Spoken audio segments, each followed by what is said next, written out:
इसके खिलाफ तुर्की ने एक केस दायर कर दिया।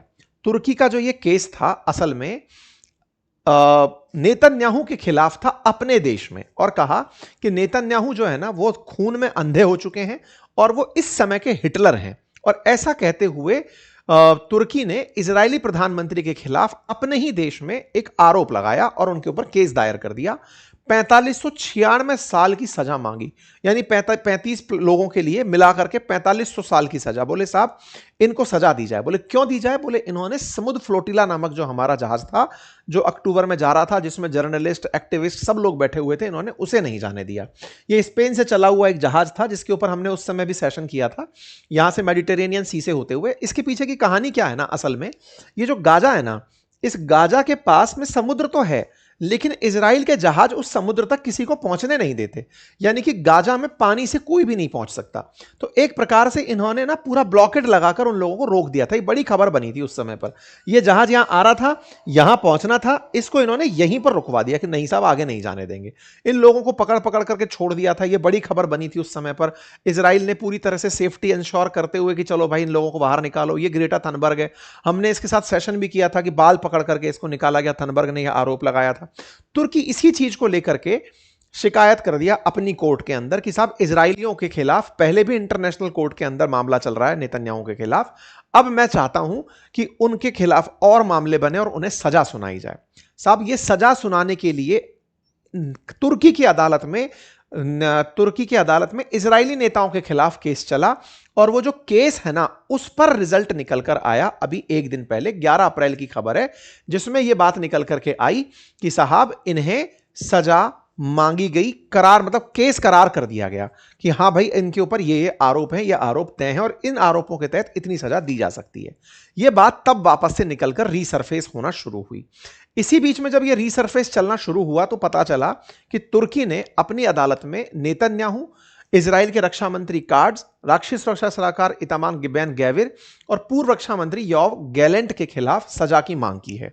यानी किसी दूसरे देश के प्रधानमंत्री, वहां के रक्षा मंत्री, वहां के सुरक्षा सलाहकार, इन सब के खिलाफ तुर्की ने अपने देश में सजा मांगी है कि साहब इनको मतलब पनिशमेंट दिया जाना चाहिए। इस पर नेतन्याहू उखड़ गए। इन्होंने कहा कि अर्दगन की तरह हम नहीं हैं, हम आतंकियों को पनाह नहीं देते, दोहरी बात नहीं करते। अर्दगन खुद अर्मेनिया के अंदर जेनोसाइड कर चुके हैं, सीरिया के अंदर कुर्द लड़ाकों पर गोले दागते हैं और हमें ह्यूमैनिटेरियन पाठ पढ़ाते हैं। हम वैसे लोग नहीं हैं। भाई साहब बढ़िया तरीके से सोशल मीडिया पर एक जंग छिड़ जाती है।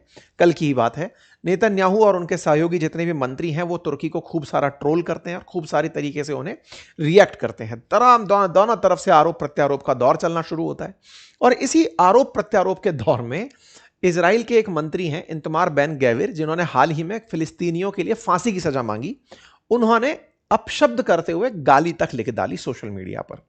इतनी गंदगी फैल गई कि दोनों देश एक दूसरे के खिलाफ गाली गलौज पर उतर आए। ट्रंप ने शायद ये रास्ते लोगों के लिए खोल दिए हैं, क्योंकि हाल ही में ट्रंप ने भी गाली गलौज कर दी थी। तो बस इस प्रकार की चीजें चलती रही तो चर्चा चलते चलते यहां तक पहुंच गई कि अगर ईरान और अमेरिका के युद्ध में पाकिस्तान मध्यस्थता नहीं कर रहा होता तो मैं लेबनान पर हमला करने का उसे औकात याद दिला देता। एक वीडियो सोशल मीडिया पर वायरल होने लगा अर्दगन का, जिसमें यह कहा गया कि अर्दगन ने कहा है कि लेबनान के अंदर जिस तरह से निर्दोष लोग मारे गए हैं, नेतन्याहू जो खून और नफरत से अंधे हैं, अगर पाकिस्तान अमेरिका और ईरान के बीच मध्यस्थता नहीं कर रहा होता तो हम उसको उसकी औकात याद दिला देते। ये एक वीडियो है, 12 अप्रैल को रीसरफेस होता है सभी के बीच में और दिखाई देने लगता है। और कहा जाता है कि जैसे हमने लीबिया में किया, जैसे हमने काराबाख रीजन में किया अर्मेनिया के अंदर, वैसा ही हम इजराइल के साथ भी कर सकते हैं। साहब इस तरह की बातें जैसे आने लगी, ब्रेकिंग न्यूज बनकर हेडलाइन बनने लगी कि तुर्की ने धमकी दी है कि अगर अमेरिका और ईरान के बीच में पाकिस्तान ना पड़ा होता तो हम इजराइल पर हमला कर देते। यहीं से यह हेडलाइन बड़ी बनकर के निकली। ठीक है, तो क्या इजराइल पर तुर्की हमला करेगा? तो साहब उसका एक वीडियो एविडेंस उपलब्ध है मार्केट में, लेकिन उसके साथ एक गड़बड़ है। गड़बड़ क्या है? ये आज का नहीं है, ये 2 साल पुराना वीडियो है। इसका फैक्ट चेक जब किया गया तो ये जो वीडियो जिसमें ये कहते हुए पाए जा रहे हैं कि लेबनान पर हमला किया तो हम ये कर देंगे, ये असल में वर्ष 2024 का है। जुलाई 29 2024 का वीडियो है जिसमें ये अपनी तरफ से ये बात बोल रहे हैं, उनको मिस इंटरप्रिटेट करके सोशल मीडिया पर पब्लिश कर दिया गया है। तो फैक्ट ये है कि तुर्की इजराइल से नफरत करता है, लेकिन अभी फिलहाल जंग करने की मूड में नहीं है।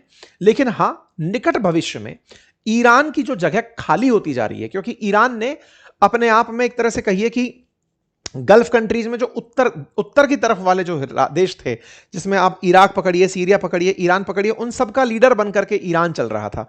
लेबनान के अंदर भी था, तो हमास के लिए भी था। तो अब अगर वो कमजोर होगा तो उस स्पेस को भरने के लिए तुर्की कुछ तो करेगा, और कुछ करेगा तो क्या इजराइल इसके लिए तैयार है? बिल्कुल तैयार है। इजराइल ने पहले ही साइकोलॉजिकल ये वारफेयर शुरू कर दिया। इस पर मैंने आपको ऑलरेडी 3 महीने पहले एक सेशन किया था कि इजराइल ने तुर्की के खिलाफ एक पूरा पूरा प्लानिंग करना शुरू कर दिया, ज्वाइंट फोर्स बनाने की प्लानिंग शुरू कर दी, जिसमें भारत भी शामिल है, ऐसा कहा गया था जब मोदी जी इजराइल की यात्रा पर गए थे।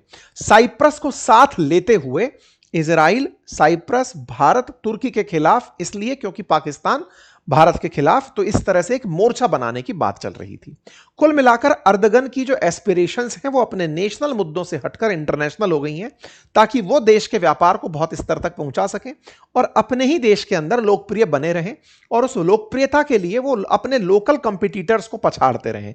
कहा जा रहा है कि इस समय विदेश मंत्री हकान फिदान जो हैं, उनसे भी अर्दगन को बड़ा संकट है कि कहीं वो हमारी लोकप्रियता ना छीन ले जाए, तो अपने विदेश मंत्री को भी पछाड़ना है, तो वो इस तरह के एक्सट्रीम कदम इजराइल के साथ उठा सकते हैं। खैर, जो भी है, कुल मिलाकर जंग जो है वो जमीन की है,